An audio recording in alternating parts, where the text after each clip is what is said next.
नमामि बाबा करुणाकरम। विभागीय प्रधान के साथ अनावरत दौरा करने के कारण कहीं ठंड लग जाने से पीठ में दर्द होने लगा और दवा करने पर भी दर्द कम न हुआ। अतः 24 अक्टूबर के तुरंत बाद मैं पूज्य बाबा के यहाँ नहीं जा सका। इसी बीच संभवतः 1 नवंबर को श्रद्धेय श्री चंद्रनाथ जी फिर मेरे यहाँ पधारे और यह जानकर कि मैं अभी तक पूज्य बाबा के चरणों तक नहीं पहुँचा हूँ, कुछ रोषपूर्ण भाव में कहा, तुमको स्ट्रेचर पर भी लाद कर जाना पड़े तो चले जाओ, समय लेकर देर न करो।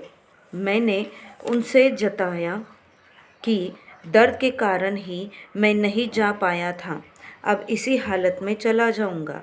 2 नवंबर के उपरांत में मैं जमालपुर गया, परंतु वहां पहुंचने में कुछ देर हो गई, इसलिए पूज्य बाबा से मिलने का समय निकल गया।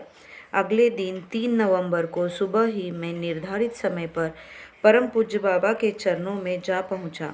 यह मेरा प्रथम दर्शन करने का सौभाग्य था। वे वही दिव्य भव्य तथा सौम्य मूर्ति थे जो कुछ दिन पहले कष्ट कर मेरे मानस पटल पर उदय हुए थे। प्रणाम करने के पश्चात परिचय का एक छोटा सा अभिनय हुआ और फिर दीक्षा देने के समय पूज्य बाबा ने मुझे पद्मासन में मेरुदंड को सीधा रख बैठने को कहा। कुछ देर तक तो मैं मेरुदंड को सीधा रखकर बैठा रहा, परंतु दर्द अधिक होने के कारण फिर झुककर बैठ गया। झुककर बैठे देख पूज्य बाबा ने पूछा, क्यों सीधा नहीं बैठ सकते? मैंने कहा, इधर कुछ दिनों से पीठ में दर्द है, इसीलिए सीधा बैठने में कठिनाई हो रही है। आप कृपया बताएं, दर्द ठीक हो जाने पर ठीक से बैठ लूँगा। मेरा यह कहना था कि करुणा में बाबा ने एक क्षण के लिए आँख मूंद ली और फिर कहा, गर्म पानी पी लेना, दर्द ठीक हो जाएगा। दीक्षा प्रकरण समाप्त होने के बाद मैंने पूछा, बाबा सुना हूँ इस साधना के करने में निरामिष होना पड़ता है और मेरी हालत तो है कि बगैर आमिष भोजन के रह नहीं सकता। बाबा ने थोड़ा हंसते हुए कहा, हाँ, निरामिष होना अच्छा है। और साथ ही साथ उन्होंने यह भी बताया कि प्याज और लहसुन तो आमिष भोजन से भी अधिक तामसिक है, इसीलिए इन्हें भी छोड़ देना चाहिए। फिर मैंने पूछा, क्या मुझसे आमिष भोजन छूट पाएगा?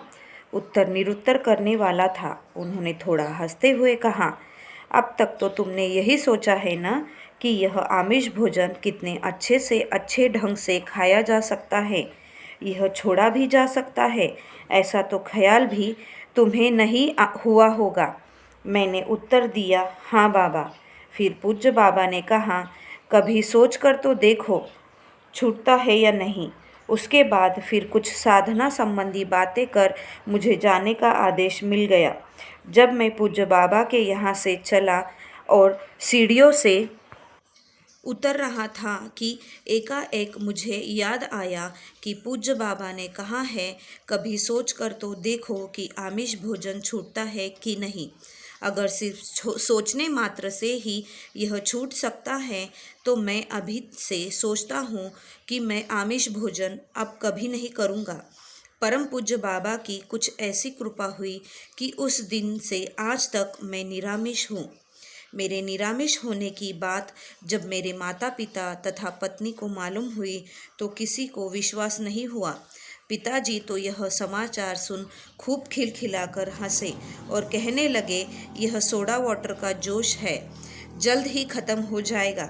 ऐसा मेरे परिवार के लोगों का मेरे स्वभाव के प्रति ख्याल था।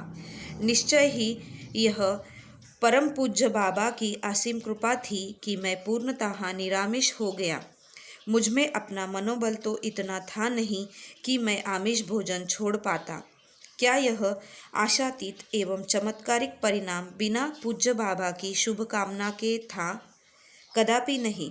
आमिष भोजन के प्रति मैं अपनी आसक्ति तथा कमजोरी को जानता था और मुझसे ऐसी दृढ़ता आ ही नहीं सकती थी कि मैं इसे अपनी स्वाभाविक इच्छा शक्ति से छोड़ सकता।